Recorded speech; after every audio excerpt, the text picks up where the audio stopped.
Hello viewers, the GOAT combination is back this week on Gran Turismo 7. Yes, that's right, Nürburgring Grand Prix circuit in the Group 3 cars. This is a combo that I have always loved, and this video I think proves why.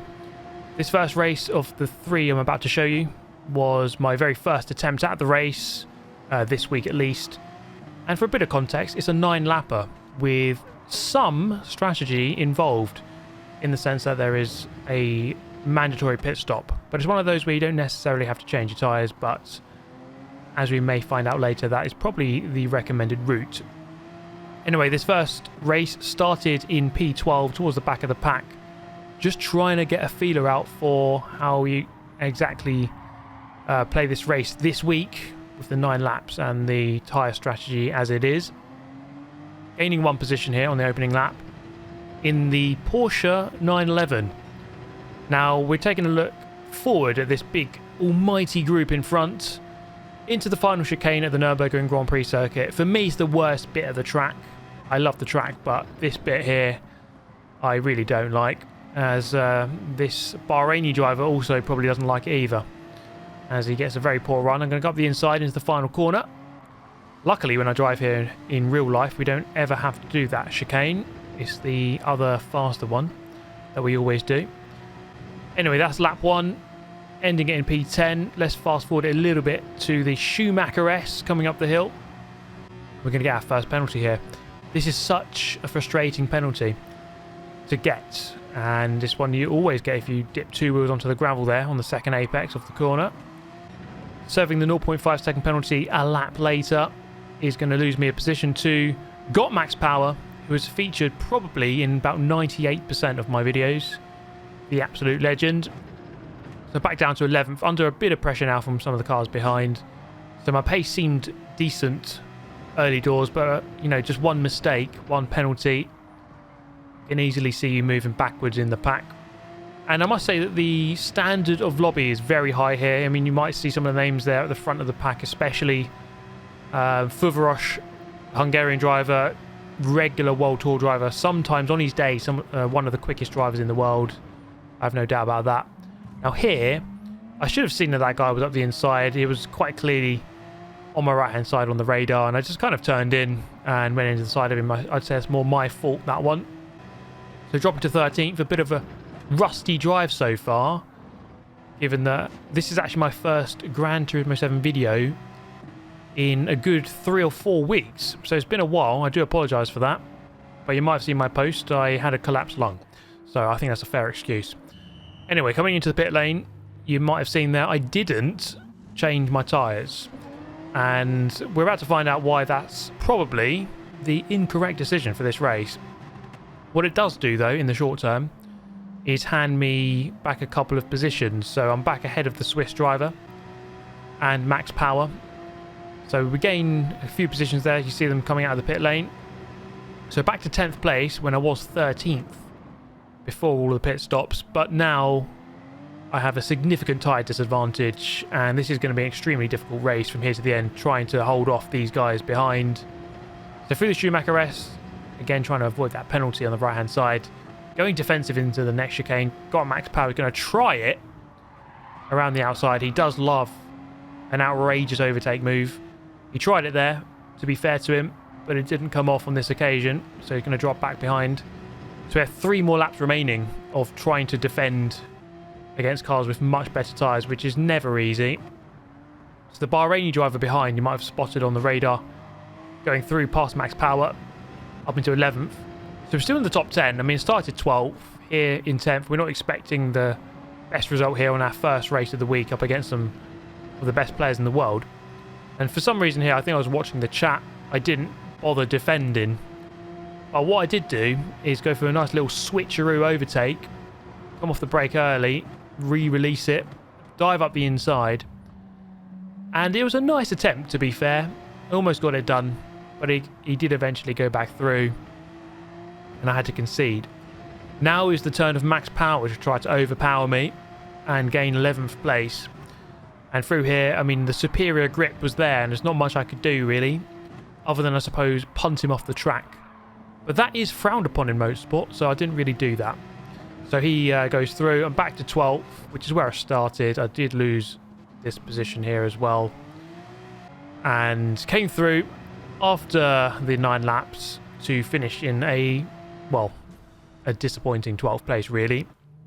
It was a good race, but we're going to move into some qualifying in the Porsche 911 RSR. Solid car for this race as ever. Not necessarily the quickest in qualifying, as you'll see on the leaderboard.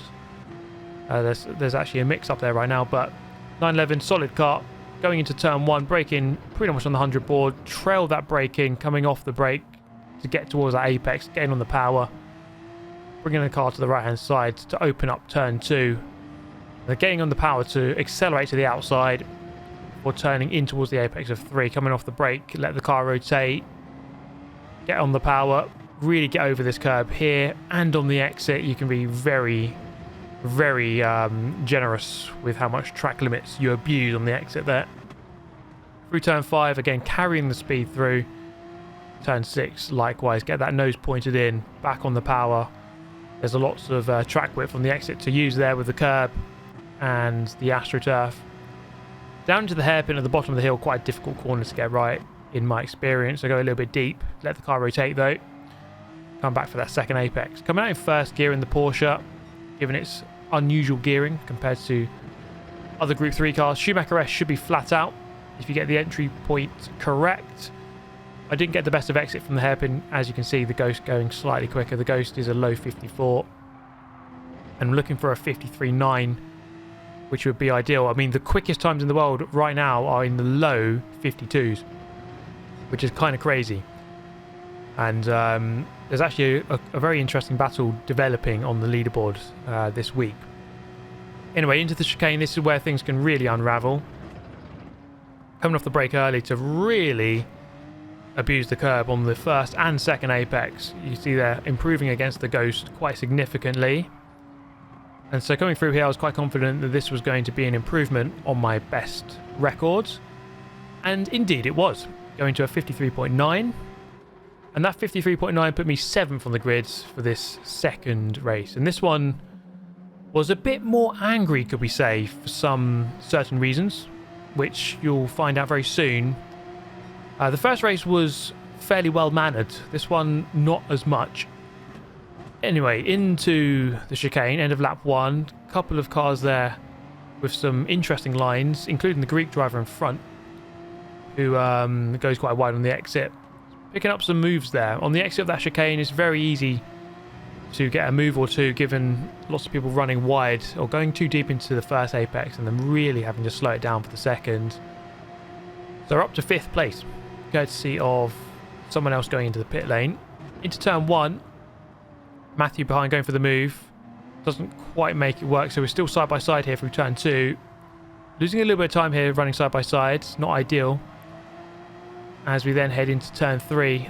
Am I finally going to get the position hit with the inside line? Yes, I am. I think he's still going to hold it on the right hand side. So good battling. We are definitely losing time doing this, but pretty much side by side for the entire first sector here. At the Nürburgring, eventually I'm able to keep the position and move up to 5th. The car unsettled there on the entry, and I would say this Porsche, especially in Group 3, definitely a little bit harder to drive after the recent update in 1.52, and so you have to be very considered with how you release the brake pedal after this update. Now eventually Matthew does manage to go around the outside and gain the position. I don't get the best of exits here, and unfortunately the Spaniard here is going to just nip up the inside. I give him the space, and I'm going to drop 2 positions back to 7th, which is where I started. Heading into the chicane, right up the tail of him. But managed to get through without a penalty. It's really easy in that situation to go beyond the track limit, get a penalty, because you can't quite see the edge of the track. Here we're going to settle down, and this is, I think, where the angriness begins in this race. I mean, this first moment here, you tell me. I mean, I go to the right. Actually, no, it's not this lap. It's a lap later. This was just a bad mistake, and I was realising how badly I was driving. My goodness me. I just don't really have any consistency today. I had no consistency, but I did have some hope of progressing. And the guy in front is still catchable, actually. He was indeed catchable, as you can see here at the beginning of lap 4. He made a very big mistake, and this is where things would begin to descend slightly. I've got my laps muddled up. So I was beginning to think that this guy would just drive off into the distance. You know, often when people drive past you and gap you quite quickly, that's kind of it, but not on this occasion. Now here, I've got a good exit. I went to the right hand side for a little dummy. He covered left, and then I went left, and he went left again. So it's a subtle little double defense, which is kind of frustrating to be behind when someone moves twice in the same straight, but there's not much you can do. Just have to keep your cool and keep going into the into the chicane, end of the lap 4. He's going to move to the right hand side, go into the pit lane. And I do think end of lap 4 or 5, probably the best 2 laps to go in for this race. 4, you might have heard him there, actually go into the wall. That could be interesting because obviously we're going 1 lap longer here. We need to go for a quick lap, and hopefully that collision with the barrier did slow him down. This time, changing over to the soft tyre. Exiting the pit lane. You see the Spaniard does actually remain in front, so I don't think him colliding with the barrier actually made much difference. And he did actually have the fresher tyres, and so he's able to stay in front. But this battle is going to continue and actually get quite angry at the end of the race. For this first lap, the Spaniard actually managed to pull away, and I thought, oh god, that's not a good sign. But by end of lap 7, you can probably see here, as Max Power behind serves a penalty, that I've definitely gained, and if anything, Matthew in front in 5th is quite close as well. And so I would say that there's definitely positions to be gained here in this race with 2 laps left to go. Even 4th place isn't ridiculously out of the question here. Probably required them making a mistake. But coming down here into turn 1, lap number 8, penultimate lap now. Another slight move on the brakes. It's one of those subtle ones where, you know, I'm going to go into the back of him there, but he was kind of slightly moving across on the brakes. One of those where it's probably fine overall. We're just going to continue racing. But we're going to be very much aware that this guy is quite liberal with his defensive maneuvers, so we have to be quite careful and just make sure that we do it in a clean manner. So exit of the first sector there, then moving up this Schumacher S at number 8, still just trying to size this guy up. We do have a 1 lap tyre advantage, so this guy is definitely here for the taking. 6th place is very much on here, and he has a massive moment there, manages to gather it up. And here, I was just wondering if he was going to turn across me again. Okay, turn across me now. But he's still trying to do it. And funnily enough, he did. I was actually next to him that time, and he still tried to turn across. So he's one of those where, on paper, it doesn't look like much. I think he was quite forceful with his way of defending. I was able to get through, though. But that is not the worst of it. The worst of it was still to come at the beginning of lap number 9. So through the final corner, lap 8, 1 lap left to go. I'm sat here in 6th. I started the race in 7th. So I've moved forward, which I'm happy about. But I'm about to move backwards, as you can see on the radar. Let's go on the brakes at the normal braking zone. The Spaniard just brakes way too late. I didn't see it coming. And I'm half spun around. I don't know how he got spun around, but he did. And now I've very much got a big battle on my hands from here to the end of the race to get 6th back. So that was a really frustrating moment. I thought I was easily clear there of the Spaniards, who clearly outbraked himself. I don't know if he was trying to outbrake me, or if he just outbraked max power and then just braked way too late, and then I was just the unfortunate victim at the end of all of it. But I find myself now back in 7th, but with a good chance here of securing the best position in the world. P6, of course. 6th place, very much on the cards. Max Power holding that card right now as we ascend the circuit once more into the Schumacher S. A great corner, this. As we fly through here on the gravel. Is he going to get a penalty for that? It's going to be quite close. I think you can actually just graze 2 wheels in there. Go up the inside. It's a late move, We're going to try and give him a bit of space on the outside. Can we perform a nice little switcheroo here? It looks like we can. But is it going to be enough? On the run towards the final chicane on the final lap. It's an amazing battle so far. But am I going to be able to get this position done? Well, on the outside, I do actually get the line, but I brake way too late. Compromises my exit. I'm going to lose 1 position and then 2.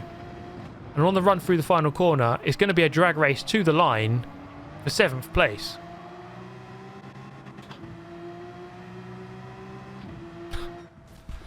I was too busy changing the view and I missed my shift. That is so dumb. It was a great race. It was a great race, and this one is about to be even more greater. And that is shocking use of English, but you get my point. We're going to move into race number 3, and by this point, you know, I'm a bit more warmed up. I'm a bit more accustomed to the race, how to drive the Porsche around it quickly, and my consistency was a little bit better. And it normally does take a couple of races for you to really get in the groove of it. Now for this race here, I began to notice that the Alpha in second, who now has a penalty, was a little bit off the pace. I'm going to go up the inside here for 3rd. So that's a positive return so far, as the 2 behind have a bit of a moment. So the Alpha started on pole position, and as soon as I saw that he was using the Alpha, I was thinking, okay, I don't know how good that car is around this circuit in this race. And from the looks of it, it's good, but not the best. And so there's definitely chances here, especially with that penalty. All we really need to do is remain as close as possible, and that gives us a chance of an overtake. The leader there, the Bahraini driver in the Toyota Supra, another solid choice, I think, for this race. And this is going to actually turn out to be a really good battle. Nürburgring Grand Prix, Group 3 cars, you know, I've made countless videos about this combination over the years, not just on this game, but also on Gran Turismo Sport as well. Interestingly, it's the exact combo where I first raced against David Perel, the Ferrari GT3 driver and co-owner of Coach Dave Academy. Just a random bit of information for you there that you didn't ask for. Anyway, up the hill, lap number 2. The battle is hotting up. 0.6 between myself and the lead. That looked like it was quite a wide line there from the Frenchman, and indeed it was. His 0.5 penalty turns into a 1 second penalty. His line here is a little bit off. He is going to lose this position. He's going to lose 2 because he's about to serve that penalty. Moves to the right hand side. We've lost a bit of time there to the leader. 0.9 now the gap. And I'm about to lose a little bit more from Matthew, who looks up the inside. He didn't really fight it. I think it was a little bit too late once I realised that he was going up the inside. But he seemed to have good pace, despite that big slide on the exit of the chicane. So I thought, okay, that's fine. Let's try and sit in the slipstream and try to reel ourselves back towards the leader, who by this point is 1.3 seconds to the goods in front. So 7 laps remaining. And you know, this race is one of my favourites because of I love the track, I love the combo. Group 3 is always my favourite. Yes, it is overdone. There's no question. I mean, this week there are 2 Group 3 races, and if you look back at the history of daily races from the beginning of this game back in March 2022, Group 3 is easily the most selected, should we say, category in the game in daily races. And so it's definitely one that's a bit overused. But through there, Matthew with the classic gravel line, and that's a slight theme of this video, I'd say, the extremely frustrating penalty that you can get through the Schumacher S for that. Now here, it's always an interesting discussion, I suppose, with regard to if a car gets a penalty, you can just sit behind them and wait for them to serve it and then get the overtake for free, but you might as well still try and overtake them anyway, because once they serve the penalty, they'll be a good further second behind compared to if you didn't do the overtake earlier. So it's still within your interest to try to get past them before they serve their penalty. Anyway, here, I don't quite take the racing line as well as I would have liked. Matthew sneaking up the inside, not quite getting the move done. And so by this point here, the gap is 1.5. It looks like This driver in the Supra at the front is good. I wouldn't say impossible to catch. It just seems like myself and Matthew here have been just driving a little bit inconsistently, fighting each other. We've overtaken each other twice. And also Matthew got the penalty. So we're not really putting it all together at this point in time. And you might have spotted on the radar, he actually made a mistake on the exit, did Matthew behind. So we're just taking a look at the top left there, the gap between myself and the leader. Definitely something to monitor as you go through the race, just to gauge your progress. So the gap was 1.6 at its fullest extent, but now 1.3. So it's things like that that makes you realise that there's definitely potential in this race for a victory. I feel like I have the pace, at least at this moment. This could be down to better tyre wear in the Porsche compared to the Supra, especially as we are on the 4th lap of the stint. And so I'm considering, do we stay out, do we go in? I think the best option at this moment here is to come in, get the pit stop done early, and hopefully get a jump if possible. That wasn't possible though, because he also went in, and so what I can do is follow, and that means it's kind of a straight shootout in terms of the remainder of this race. So as ever, changing over, it's definitely recommended that you should change over. Matthew, interestingly, not changing tyres, and that's how he's got back ahead. And so I suppose this is a good showcase of the tyre strategy. You know, is it worth doing or isn't it? And I suppose this is an individual decision based on how good you are as a driver and tyre saving. Now the two in front are battling. Now this is what I want really, of course, because I've dropped back a little bit here. I would say that I was quite weak at the start of the stint, but a little bit better at the end compared to these guys. But my wish didn't come true. I was hoping that Matthew would overtake the Bahraini driver in the lead in the Supra, as I felt like Matthew with no new tyres would eventually begin to slow down, and it would therefore bring the pack a little bit closer.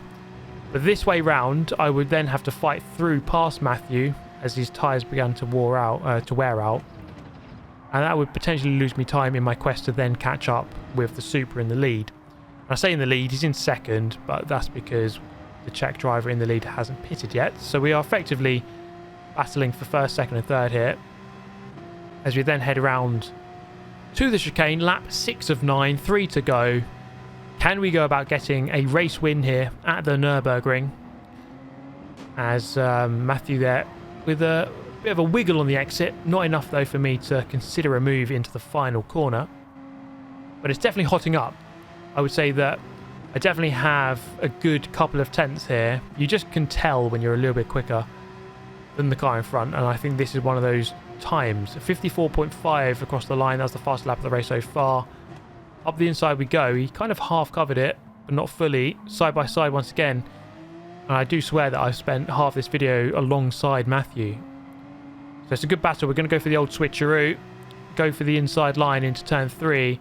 And here's going to be some aggressive driving, running him wide to make him really back out. Because I noticed in the previous race, he was very resilient to backing out when put into a compromised position.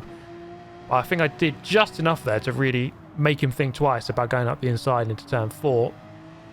And by this point the gap to the leader 1.6, and that is almost a death sentence, because there was only 2 laps left at that point, or 2.5, and it turned out to be a death sentence because that was it. I was going to be sentenced to finish in second with the gap now 1.9 to the lead. That guy was driving really well. You got to hand it to him sometimes. When someone drives quicker, more consistently, they deserve it. And that guy in the lead definitely did. So through the final corner, it's going to be a second on the combo that I very much love. I'll jump back on later in the week to give it some more goes. But thank you so much for watching as ever, everyone. Get yourself subscribed if you're new to the channel, and I'll see you next time. Goodbye.